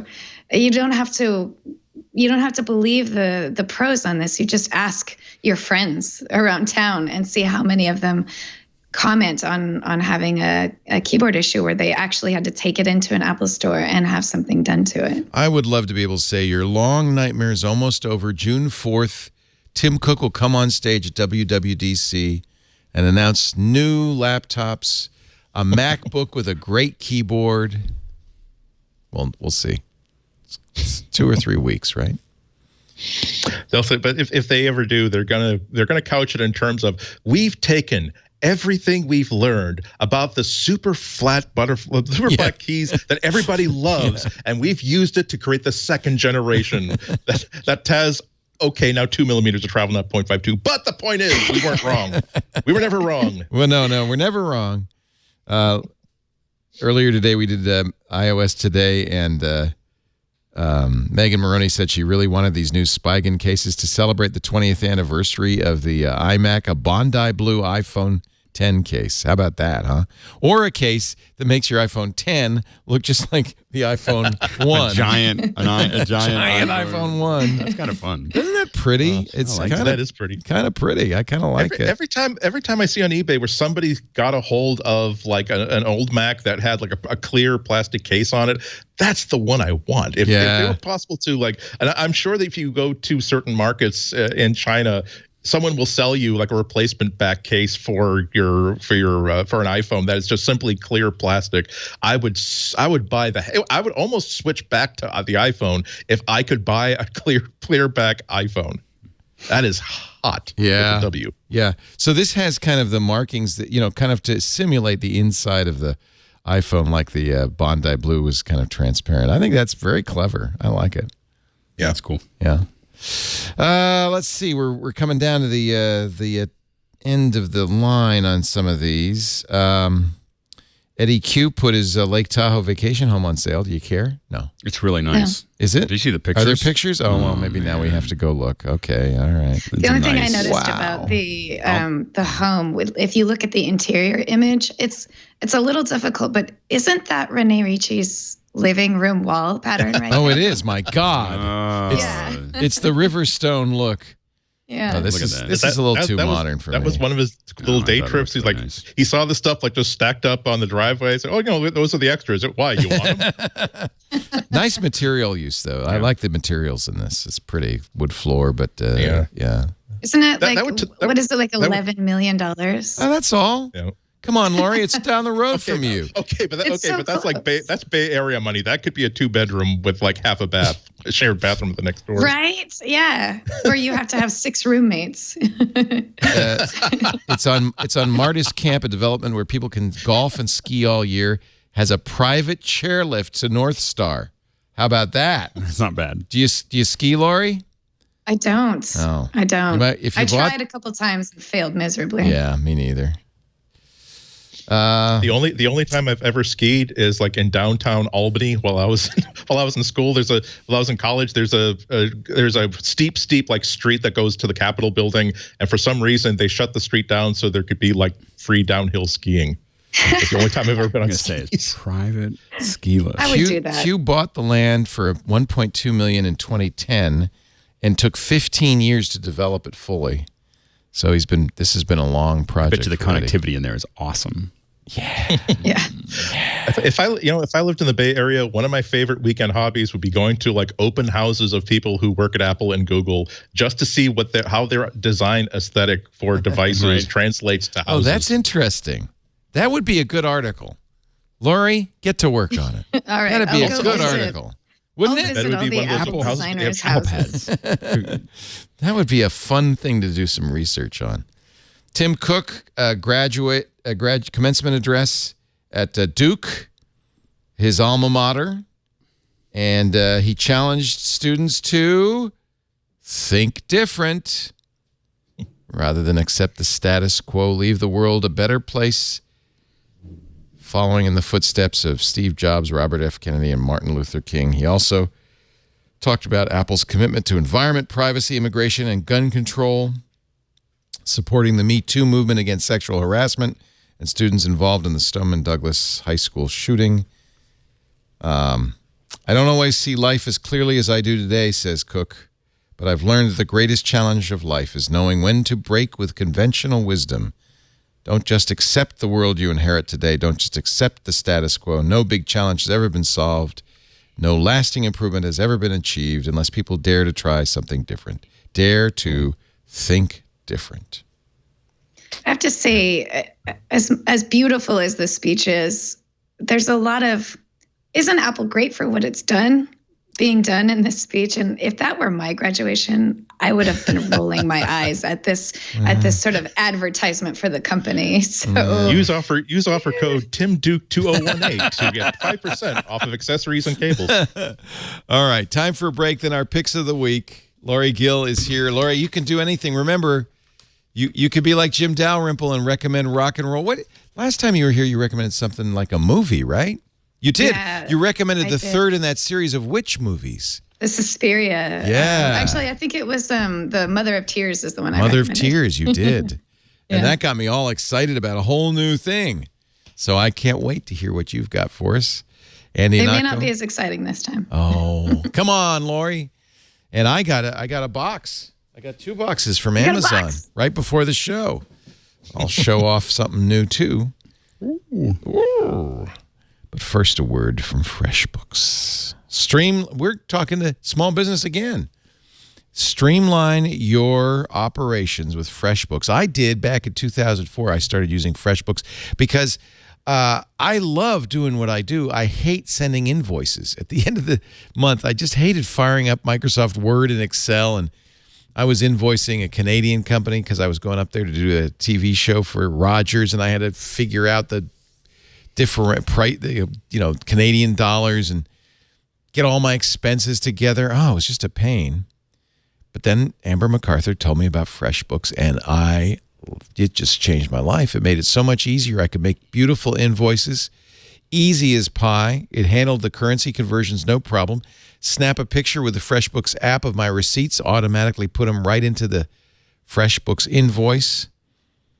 Now, I have to say, in the interviewing 15 years, FreshBooks, first of all, has gained millions of customers. I think there's 10 million people now who use FreshBooks every single month to send invoices.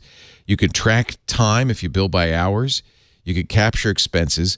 But because FreshBooks is an online app, it's getting better. Every week you go and something new is there. It really has become cloud accounting without having to do any accounting. You can quickly access reports like outstanding balances, total profit. That's something a lot of freelancers never know. Am I making money? Not till the end of the year anyway. Keep tabs on your business no matter where you are with the FreshBooks mobile app. They've got one for iOS and Android. They automatically will connect up to your bank account and update expenses daily. You can import expenses in bulk with the CSV file import option. Take a picture of a receipt. So there's lots of ways to get your data in there. If you've got a team, if you're not, I was a lone entrepreneur, a lone freelancer. But if you've got a team, you'll appreciate the team features. There's a My Team page. You can add team members on various permissions levels. Now you can create proposals right within FreshBooks, rich text, images, request your client's e-signature as they accept proposals, and, of course, track all of your non-invoice income as well, like online sales and ads. So it's all in there. And by the way, when it comes to invoices, nobody does it better than FreshBooks. So you don't have to chase your clients for payment. You can accept online payments directly in that invoice, which means your clients can pay you like with a credit card or online. That means you're going to get paid on average 2 times faster. Bill for time by client and specific projects, send invoices, estimates, and proposals in many languages. They just added Spanish, Dutch, German, and Portuguese. They have also announced, this is brand new, a collaboration with Microsoft, which rolls out this summer, which means FreshBooks will work in your Outlook. So you can view and pay FreshBooks invoices, regardless of what device you view it from with Microsoft Outlook payments. That's going to even make it easier. Outlook users will be able to view invoices in their InMail, click a button that says Pay Now. Most of your clients use Outlook, I promise you. And if your credit card is registered with Outlook payments, you can pay in 1 click. FreshBooks. Try it free for 30 days. It just gets better all the time. At freshbooks.com/MacBreak and enter MacBreak Weekly in the How Did You Hear About Us section. freshbooks.com/MacBreak. We thank him so much for changing my life 14 years ago and maybe changing yours too and supporting MacBreak Weekly. All right, Lory, I got to hear it. What do you got? My pick this week is the Oculus Go. I have something that goes with that for my pick. So this is great. The standalone Oculus. Now, have you tried the original Oculus Rift? Can you compare it? I have only just tested it when I was at GDC. I haven't owned it, and I've not used it for more than a few minutes at a time. But that being said, what I need to say about Oculus Go, it's not that it's the best or greatest. It's actually not. It pales in comparison to the Rift, but it is the VR headset for people who are just getting into VR. It's the everyman's headset. I am loving this. It's only $200, $250 if you get the larger software. It's easy to navigate. It doesn't have a lot of extra bells and whistles that are confusing. You're not plugged into a computer. You don't need a special phone to be able to get it to work. You don't need to have a special setup. It's perfect for someone like me who has always wanted to get into VR but wasn't willing to spend $500 on a device and have to upgrade to a computer that could actually support it. So that's why this is my pick. Not because it's the best device, because it's not, but because it's the best device for people who are just starting out with VR. So you don't have to put a phone in it. It's completely all in one. That's correct. Yeah, that's good for $200. That's impressive, actually. You have to have a smartphone in order to. You have to have a companion app, so that helps you with the setup. So for anybody out there who only has a flip phone or a Sidekick, you do need a smartphone in order to get it set up. But once you've got it set up, you don't use a phone anymore after that. Nice. So, what's your favorite app? What do you like to do? I've been playing the Land's End, which is the same game company that made Monument Valley. God, I'm glad I remembered that. Oh, I love the Monument Valley. That's a great game. It's another puzzle game, but you're actually in VR doing it, so it's much more immersive. I found myself getting just a tiny bit motion sick from that particular one. So I only do it about 10 or 15 minutes at a time. I've also messed around with the Plex app, which is fantastic in VR. So you lie on your back and watch TV? Yeah, you can. You can lie on your back. You can sit on the couch. Nice. You can, you can be anywhere. Your significant other can be watching one movie on, Netflix on the big screen, and you can be watching another movie in Hulu on your tiny version of a big screen. Does that happen a lot in the Lory Gill household? No, usually I'm playing video games.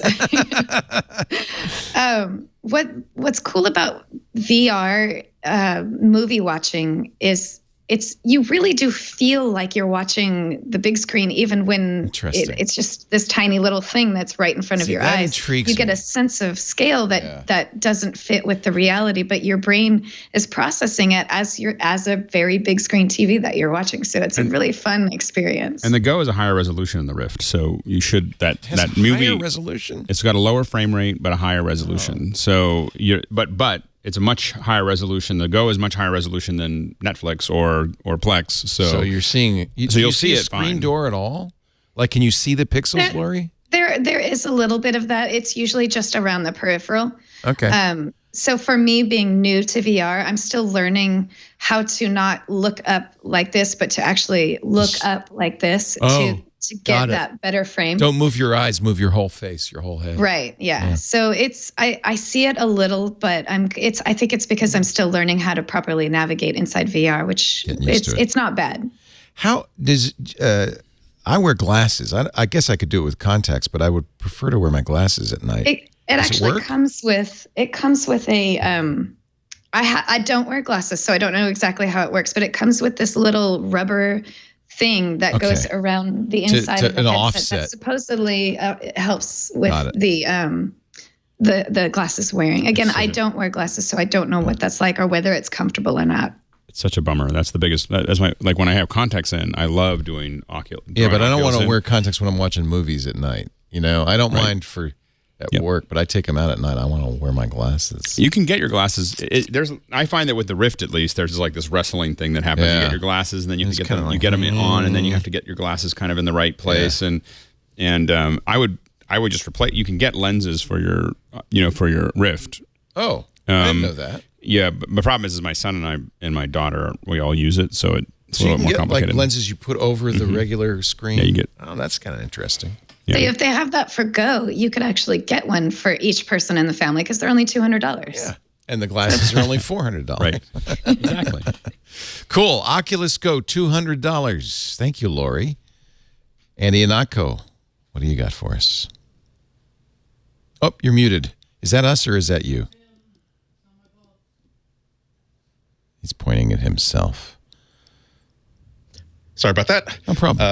I muted my microphone because we were talking about Apple's Apple recalls, and realized that while unpacking boxes, I came across a part of Apple history. This is an actual Twiggy drive. Oh my God! Oh, wow! Wow! So this was because as part of the settlement. When Apple, as part of the settlement, these worked so badly that Apple was forced to, like, if you had like an original Lisa with these two defective Twiggy drives, you could just take the machine in. They would swap you for a brand new swap you for like a Mac XL or the upgraded Lisa that uses the Mac style discs, and they wound up with like a whole bunch of these pulls. And ages and ages and ages ago, someone just who was in a service bay asked if I wanted one, and I said, "Hell yeah, I want one." And cool. They're dated. Look at that! Oh, wow. Now, did he give you one of the Twiggy floppies to go along with it? No, but it's been sort of on my list. Unfortunately, I put it off for so long that now they're actually costing money. Because their fatal flaw was the opening for the floppy was right where your thumb goes when you put the disc. And there was no, and yeah, it was that was a certain comedy of errors. That's why anytime someone says that the Apple keyboard is defective, let's have a sense of perspective. This was there are rude words you would have to rhyme with in order to describe how bad the Twiggy drive was. Yeah. But yes, this is a static art display, which is the best way to use a Twiggy drive, to just observe it academically. Don't actually put any floppies or data on it. As a static object, it works really, really well. It displaces air and it responds to gravity. So, and of course, the Twiggy discs looked exactly like standard floppy disks, but were completely incompatible because they had holes in both sides, which is weird. Yeah, they're trying to get more data on there, and so they're doing a bunch of screwy ideas. And it's a classic case of the not invented here syndrome, which is that yes, we could look to companies that do nothing but build data storage systems to build something for us, or hell, we've got engineers. Well, it did have its the Woz drive controller, I think, on it, right? That was pretty impressive. I'm looking for something with a glow of elegance and glory about it. I'll have to look closer later on. But yeah. Is that your pick? Everybody should run out and get a Twiggy drive. I don't even know how much. Actually, one of the reasons why it not only is it cool that it made the pick, but I saw someone sell a Twiggy Lisa for $40,000. This has got to be worth, I don't know, like a burrito with guacamole at least. But no, my actual pick is a new TV I got last week. It actually was in the background because it was in my office last week. This is the TCL Series 6 4K HDR TV. Did you get the Best Buy deal of $500 for the 55-inch? No, that was for last year's model.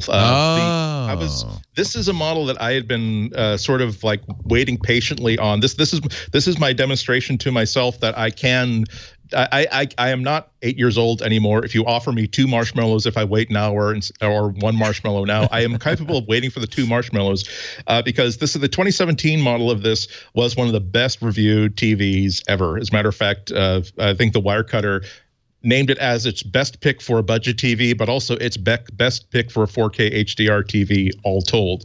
And this new version is better. It has more contrast zones. It has better build quality.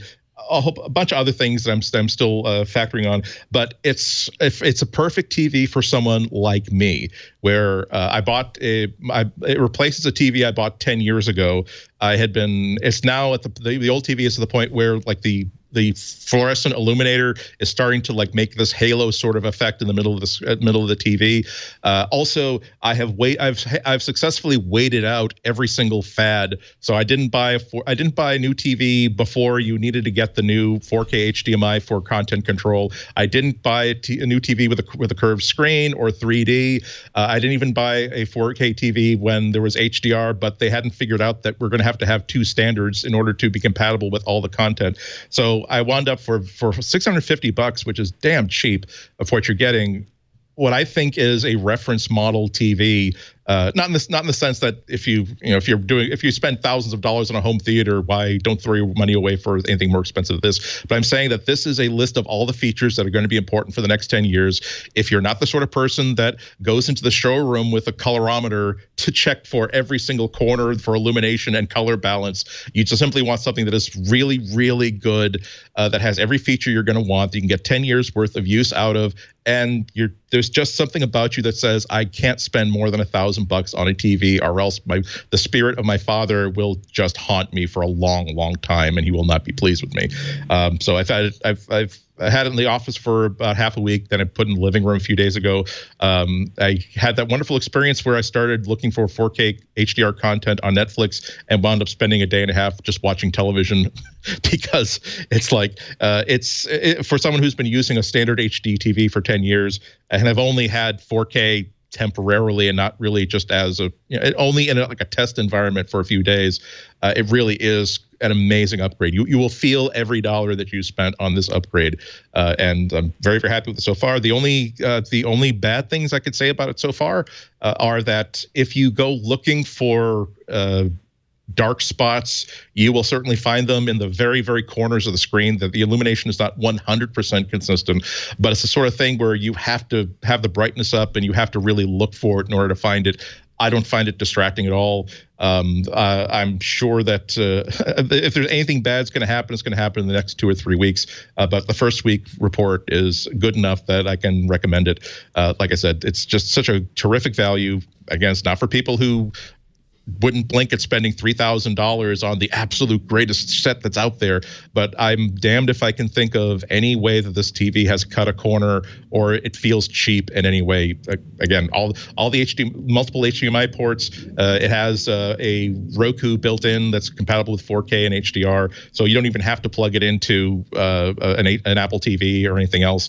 Has Ethernet in. Again, everything I would want to plug into it, I can plug into it, and like I said, I'm just really, really happy with it. Actually, you'll be happy to know that Scott Wilkinson, our home theater guy, highly recommends these TVs. He says they're second really only to the OLED TVs that cost, as you know, a lot more. It's got Roku built in, which is fantastic. And it's 4K UHD, supports Dolby Vision, HDR. It's a pretty nice TV. Both kinds, both HDR10 and Dolby Vision. So both. That's nice. You're covered either way. It has the 55-inch version has like 96 contrast zones, which is an upgrade from last year. Oh yeah, it uses FALD. I don't know how many of these were on Amazon, but I just want to let you know that when I logged in when you started this, it was available for one day. Available to ship or whatever, to schedule or whatever, and it's now temporarily out of stock. Yeah, yeah, they're flying $650 for the 55. Flying off the shelf. They're flying off the shelves. Yep. And again, it's exactly the amount of money. FALD backlighting is a very good way to do it. The local array dimming. So this is $1,000 for a 65-inch HDR 4K is unbelievable, insane. I did have one of those moments as I was like first when I was unpacking it and setting it up in the office, and then like when I moved it from the office into the living room. It's like I wonder what 10-year-old me would think. Say, by the way, not only do you have a 55-inch TV that's as good as a movie screen, you just sort of like picked it up and carried it. And when it's pretty amazing, isn't it? And there was a point which you were shifting, so you were actually kind of supporting its entire weight with only one hand as you were shifting it around. Pretty amazing. I think he would require a lot of expexplanation about, or wonder if I got exposed to gamma rays. But what a wonderful 2018 it is that I got. It would cost me more money to buy smaller than a 55-inch TV almost. Wow. It would cost me more money to get a lesser TV. It's really cool. Yep. TCLUSA.com. It's a Chinese company that is, I think, aggressively pursuing the U.S. market, which might explain why the prices are just be so low. Just be a little bit careful. Again, there's a 2017 model that's now being discounted. That's what I think, Leo, you were talking about earlier. Best Buy had them discounted for $500. That was the one where I've been saving. Like everyone knows that on Black Friday on Amazon, I do like spend a week essentially turning my Twitter feed almost into the Home Shopping Network, but only for stuff that I actually own and actually can recommend. And the reason why is that if I know that next year that this is the year that I want to replace a TV, it's like I'm using the Amazon credits I get to buy a new TV. And after seeing the CES report, I knew at 2018, I knew that this is the one I was going to get, and I could have gotten the 2017 model, and waiting month after month after month, saying no, there's back in stock. Oh, those are $50 off. Like, no. Wait for your 2 marshmallows, Andy. I know the 1 marshmallow would be delicious now, but if you can wait until May, you will have 2 marshmallows. And now I'm happy with my 2 marshmallows. Very nice. Excellent recommendation. Alex Lindsay, what do you got? I have a show that I'm recommending. A show? Some people have seen this show, but I want to make sure that everybody's seen this show because it is just so I always great. need a new show. Have you been watching Chef's Table? Chef's Table, no. Did you see Hero Dreams of Sushi? Love that. Oh, great movie. And over and over about chefs that are like him in different parts of the world. Okay, all right. And You got me. Yeah, so incredibly well shot. So like it just it's like Netflix gave Gleb, I can't think of his first name right now, but gave the director from Hero Dreams of Sushi just like, okay, now we're going to give you the budget you want. Same guy. Same guy. So they just let him loose. Find more heroes. Like and give you more money than you had for the first one. And so he's got the budget he needs. He's got, he goes and finds these chefs all over the world. The problem is I watch these shows and I get very hungry. Oh yeah, David Gleb. Gelb. Sorry, not Gleb. Gelb. David Gelb. And so it's incredibly well shot, and it's about people who are incredible. They're these artists with food. And the last episode, I don't eat a lot of desserts, so I wasn't as excited about it. But the first 3 seasons are all just about these cooks all over the world, and it's just incredible stories of how they were successful, how they failed and came back up, how they somehow found their way. There's one about a guy from New York who ended up in Japan, and now he's got this great ramen, restaurant, and incredible one about a great chef, and most of these are Michelin, 3-star, 3-star Michelin restaurants. Half hour too, which is nice. No, are they longer? They're longer than that. Okay. Maybe the dessert ones are shorter, but the normally they're 45 minutes or 50 minutes long. Still not really lengthy. Kind of a perfect amuse-bouche before you dig right into Westworld or something like that. Yeah. I love, and you look at them going, oh, I don't know which one I should do next, and then you realize that they're all just amazing and really inspiring, not just on the level of food, but on a level of just incredible artists being artists. And food happens to be the thing that they do. And just these intense guys that are really and women, men and women that are really into this art form called cooking, and what I love about it also though is that it's a testament to what is great about the media market right now, that this is not something that you'd see in most cable or TV or whatever. This is an odd niche market that Netflix invested in wisely, I think, because it's these kinds of verticals that I think that are just amazing, and it's just one of the best shot documentary series I've ever seen. I can't wait. So anyway, I had fantasies when I was in Tokyo. It's 4K HDR too, isn't it? Oh, of course. I think almost so. Everything on Netflix now is. I think it might be, yeah. Yeah, all the new stuff is being shot in HDR. Andy, you have to tell me what it's like on your new 4K. I don't. You don't have a 4K HDR TV? I have a 4K. I have a couple of 4K. HDR, but I don't have the HDR yet. I have it in the office because we were testing streaming to the TV, but I don't have it at home. That's so nice. I'm definitely going to stream it after I've had dinner and when it's like 10 hours before breakfast, because if I watch this at 4 p.m., that's going to be a 10,000 calorie dinner for sure. You should watch it while you're eating dinner. I watched the first episode, and your food that you're eating is like, oh, I'm just having this boring, salad or something. But you're watching the episode and you're going, oh yeah, that's so yummy looking. It's tricking you. That's dangerous. I was just like, it was a busy work day. I was having my usual busy work day dinner and hit the DVR, and I'm watching an episode of Chopped when it's one of the kids tournaments, and I'm seeing these kids put together these 9, 10, 11-year-olds amazing dishes in only like a half an hour. And I'm looking at my microwave burrito and thinking that I'm not very impressed with myself at this moment. Well, at least you sous vide'd it. I did sous vide.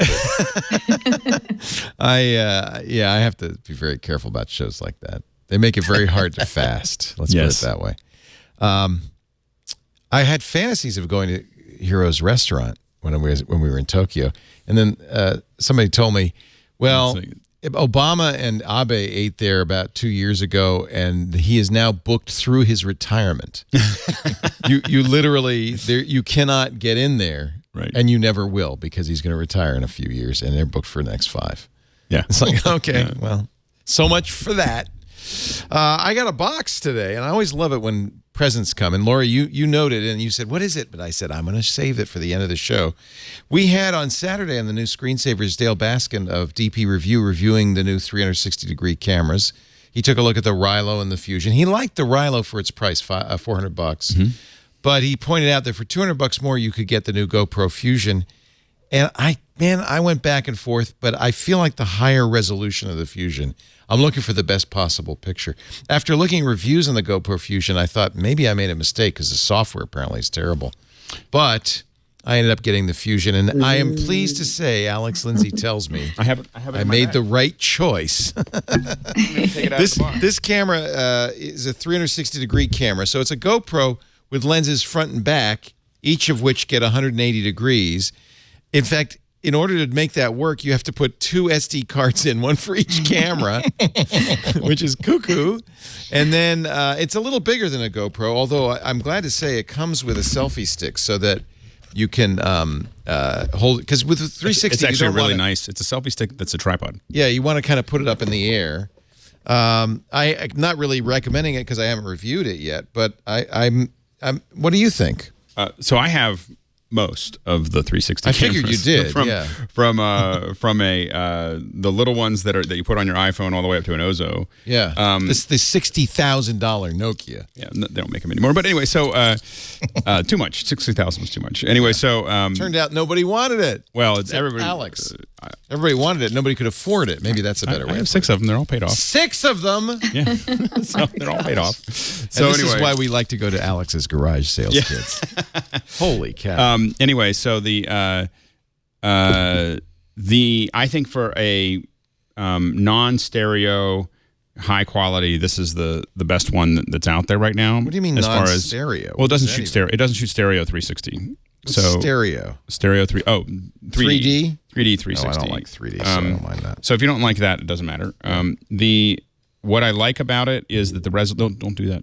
Oh, yeah, that's a lens. Yeah, that's a lens. You can't put it down. That's the only bad thing. One thing there is no side on which you can put it. Just set it in the case. It has a case. So anyway, it's the one thing we have to train everybody with the Thetas. Like, don't set the Theta down. Don't set the Theta down. So my runaround camera that I use all the time is my Theta. I take pictures. I don't usually shoot video with the Theta because it's bad. But I shoot lots and lots of stills, and I do all kinds of HDRs, and I do a lot of other things with the Theta. And I think it's the best all-around camera. For the quality, though, for a camera that's under $1,000, it's not going to be stereo. $700. This is great because the resolution's higher on the video. Yeah. And its stabilization is really great. So you can be That's walking. kind of intriguing to me. So you can take the selfie stick out. Yeah. And you can be walking along a path, and when you stitch it, it will it's got an accelerometer inside, so the software is grabbing all that data. And it actually will straighten out that it's not just tracking the information, and it creates this nice, smooth, so it's very GoPro-y in the sense that it can do that.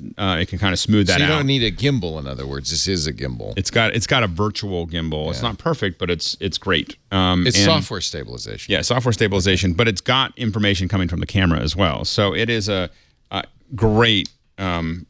A great little camera to. I like the tripod built into the selfie stick. That's kind of cool. Yeah, so we should do shows with this, maybe, huh? Sure. How is the audio on it?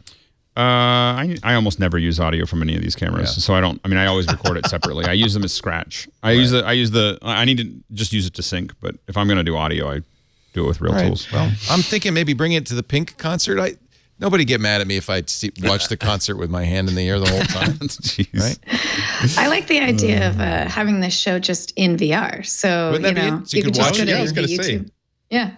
Yeah. So, and you could see all the people behind the scenes doing the camera work, and it's just there. All you have to do is just turn around and you see everything. Well, that's one of the things I'm kind of thinking about. So much of content is done kind of like theater with a proscenium. Like there's a place you look. So really, when you're going to use stuff like this, I would think you would want to do it. The same thing with a concert. You'd want to do it somewhere where there's stuff going on all around you. Does that seem the case? That's the way we design 360 is always like, I want to be able to tell 3 or 4 stories with whatever I'm capturing. And even when we're casting things, we've had stuff where we have different, but we literally design 3, 4, 5 stories that are going on. Oh, that's interesting. So that you have, and they're all interrelated to each other. You're in a space, but we've thought of, we don't want you. A lot of the old-fashioned LA folks, but old-fashioned Hollywood folks. You old-fashioned people. They're all talking about, well, we use sound to guide you to look to where we want you to look, and then we're going to have you look over here. And we're like, no, we're just going to make, all of it interesting. And so maybe it's only 5 minutes long, but you might want to watch it for 2 hours because there's all these other things that you want to gather. Yeah.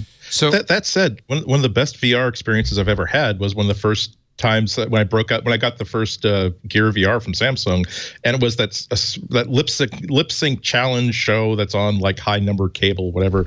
But all they did was they put a 360-degree camera like on a tripod in the audience, and because I was standing in my office and I'm just standing, and the VR point of view is of someone standing in an audience, it was like being at a live event because I could turn around, I could look at the back of the room if I wanted to. It really did feel like it was such an immersive experience just standing in a crowd and doing what I do in a crowd, that when the song was over, muscle memory just got me applauding, and so I realized that God damn it, you're an idiot.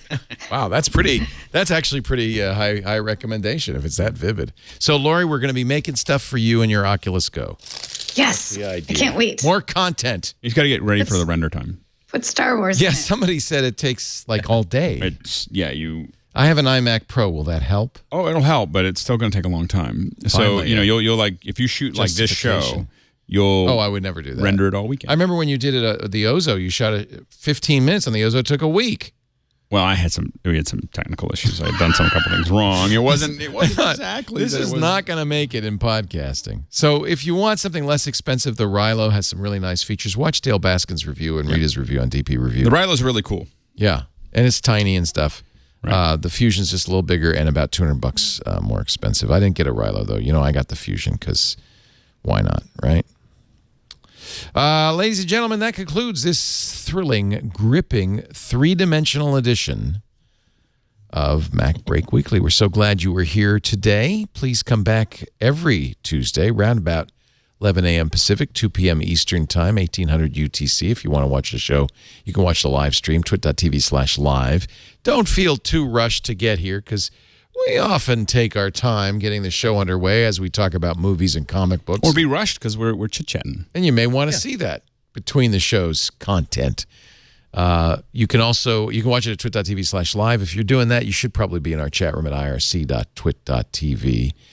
But we also make a compact edition, a mere 90-minute to 2-hour edition available for download and viewing at your leisure, on demand, as they say, at twit.tv/MBW, or subscribe in your favorite podcatcher. That way you'll have it ready to go whenever you're in the mood to hear from Andy Inatko of inatko.com. And, of course, he writes for Fast Company as well. Or Alex Lindsay of Pixel Core. You can find him at the Twitter at AlexLindsay. S-A-Y. And, it's so nice to have Lory Gill back. Come back more. Deputy Manager, Editor. Yay. More at Apple. More Lory. We love Lory. And thank you all for being here. Anything anybody wants to, Lory, you want to plug anything?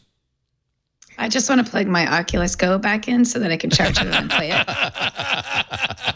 Fair enough.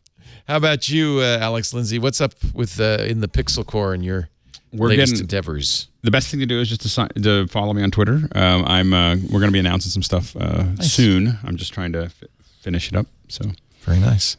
And Andy, an announcement sometime shortly after WWDC. Hopefully something really good for people that maybe some people will enjoy hearing.